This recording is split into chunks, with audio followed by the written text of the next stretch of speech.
இன்று நன்றியுணர்வோடு வாழ தீர்மானிக்கும் நாள். நல்ல நாட்களிலும் சோதனைகளின் நடுவிலும் தேவனுடைய சித்தம் நம்மை வழிநடத்துகிறது. எல்லா சூழ்நிலைகளிலும் நன்றி செலுத்தும் இதயம் தேவனுடைய சமாதானத்தையும் சந்தோஷத்தையும் அனுபவிக்கச் செய்கிறது.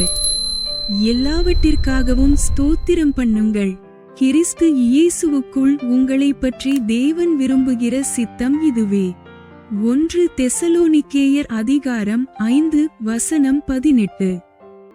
In everything give thanks, for this is the will of God in Christ Jesus concerning you. 1 Thessalonians chapter 5 verse 18.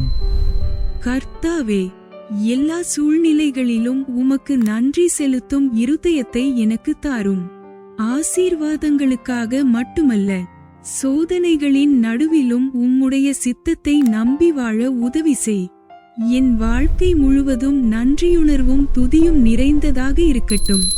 இயேசுவின் நாமத்தில் ஜெபிக்கிறேன். ஆமேன்.